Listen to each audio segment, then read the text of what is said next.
بلکہ اعتدال ہوگا. اہدنا الصراط المستقیم، سیدھے راستے پر چلنا ہوگا. اور ایک ہی راستے پر ایک تھپڑ کوئی رسید کرے تو دوسرا تھپڑ اسے رسید کر دیا جائے. یہ اسلام کرتا ہے. یہ نہیں کہ دوسرا گال بڑھا معاف کر دیے افضل ہے، لیکن دوسرا مار دیے کوئی گناہ نہیں ہے، تاکہ دوسری مرتبہ ہمت اور جرأت نہ کرے. اگر عورتوں کے ساتھ یہ معاملہ ہے تو ان کا رہن سہن خان پین ساتھ میں ہوگا، صرف اس سے الگ رہنا ہے. جب اللہ کا حکم آیا، اللہ کا منادی پکارا تو ہمیں چلا جانا. یہ ساری چیزیں ہمیں کون سکھلائے گا؟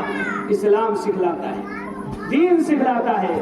جب ہم اس چیزوں پر عمل کریں گے تو پھر انشاءاللہ ہمارے اور آپ کی دنیا بھی سنبھلے گی اور آخرت بھی سنبھلے گی. جی ہم لوگ روزانہ سنتے ہیں مؤذن پکارتا اللہ اکبر اللہ اکبر اللہ اکبر، اللہ اذان دیتا ہے، اور سب کو معلوم ہے کہ اس کا معنی ہے اللہ سب سے بڑا ہے، اور سب مانتے ہیں کہ اللہ سب سے بڑا ہے. ارے کوئی بڑا آدمی آ کے بلا لے ایک مرتبہ تو دوڑے دوڑے بھاگتا ہے. گاؤں کا رئیس سے رئیس، یہ تو دروگا آ گیا نا تو بس اسی میں بس آ جانا حاضری لگانے، دوڑ کے بھاگتا ہے کہ بلایا ہے کچھ کام ہے. اور اتنا بڑا رب احکم الحاکمین رب العالمین کا منادی دن رات میں 5 مرتبہ پکارتا ہے، لیکن جو نہیں رہتا انسانوں پر، جاتا ہی نہیں مسجد. کہتا ہے کہ بہت بڑا رب ہے، اور اذان ہو رہا ہے تو بولتا ہے چلو چلو. مطلب کوئی وزن نہیں، وزن وہاں کم ہو گئی. یہی تو سوچنا ہے دل میں ہمارے کس کی محبت ہے، دنیا کی یا اللہ کی. یہاں تک کیا کابل بتاتے ہیں کہ اگر 24 گھنٹے کا دن اور رات ہے، اگر 12 گھنٹہ 1 منٹ ہم دنیا کے بارے میں سوچتے ہیں، اس کا مطلب ہے کہ ہمارے اور آپ کے دل میں دنیا، کیونکہ زیادہ وقت ادھر آ گیا نا 1 منٹ. اور اگر اتنا ہی ہم دین کے بارے میں سوچتا ہے، اس کے مطلب آخرت میں ہمارے. اسی کو تو بتائے ہیں اللہ کے نبی صلی اللہ علیہ وسلم کہ بھائی کس طریقے سے زندگی گزارنی ہے.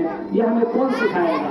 آج مسجدوں کو توڑا جا رہا ہے، مسجدوں کو غیر لے رہے ہیں، مسجد کیسے کیسے ادھر سے ادھر جا رہی ہے. آپ غور کریں کہ اس میں کس کی کمی ہے بھائی؟ ہماری آپ کی کمی نہیں ہے. مسجد کس لیے بنا ہے؟ نماز پڑھنے کے لیے نا.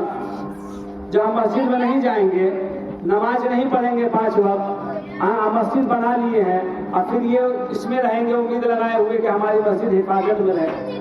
ارے آپ حفاظت نہیں کر رہے اس لیے اس کی حفاظت نہیں ہو رہی ہے. ہم حفاظت نہیں کر رہے اس لیے اس کی حفاظت نہیں ہو رہی ہے. ہمیں آپ کو اس کی حفاظت کرنے کی ضرورت ہے. تبھی تو مسجد. یاد رکھیے گا، جس گاؤں میں، جس قریے میں، جس سوسائٹی اور معاشرے میں اور جس علاقے کی مسجد مضبوط ہوگی، وہاں نمازی ہوں گے اور اللہ اللہ کا ذکر ہوگا، وہ پورا محلہ مضبوط ہوگا. اور جہاں کی مسجدیں کمزور ہو گئی، ختم ہو گئی، لٹ گئی، پٹ گئی، اور آپ مسجدیں نہیں ہیں تو یاد رکھیے بستی بھی ختم ہونے والی ہے. مسجد سے اسلام زندہ ہے، مسجد سے اسلام کی بقا ہے. کیوں؟ اس لیے کہ مسجد سے توحید کا درس دیا جاتا ہے، رسالت کا درس دیا جاتا ہے، قرآن کا درس دیا جاتا ہے، اسلام کی بات بتائی جاتی ہے، اللہ کے نبی کی بات بتائی جاتی ہے. مسجد ہے تو 5 وقت کسی نہ کسی طریقے سے ہم مسجد میں پہنچ کر عبادت کر لیتے ہیں. لیکن جب مسجدیں ختم ہو جائیں گی تو ساری چیزیں اپنے آپ بستی ختم ہو جائیں گی، پھر مسلمانوں کا نام و نشان باقی نہیں رہے گا. یاد رکھیے، مسلمان ہونے کے لیے دین سیکھنا اور علم سیکھنا ضروری ہے. یہ مسلمانوں پر تعلیم لازم ہے، اور اس ساری چیزوں کا جاننا. اور غیر مسلم ہونے کے لیے کوئی چیز سیکھنا ضروری نہیں ہے. جو جاہل رہے گا وہ غیر مسلم ہو جائے گا. اس کے لیے پڑھنا ضروری تھوڑی ہے. اس کو توحید سے کیا مطلب، اس کو رسالت سے کیا مطلب، اسے مسجد سے کیا مطلب، اس کے اللہ کی عبادت سے کیا مطلب. مطلب تو مسلمانوں کو ہے. اس لیے اپنی مسجد کو آباد رکھیے اور اپنے گھر میں فضول خرچی سے بچیے. اسی لیے اسراف اور فضول سے منع کیا گیا ہے. وقت ہو رہا ہے، اذان ہونے والی ہے. اللہ سے دعا کریں اللہ تعالی ہمیں صحیح سمجھ نصیب فرمائے. اللہ تعالی ہمارے معاشرت کو اور معیشت کو مضبوط بنائے.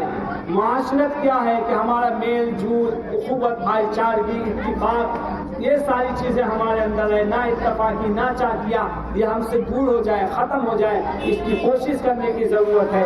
ہم اپنے دلوں میں مٹھاس پیدا کریں گے تبھی دوسرے ہم سے قریب ہوں گے.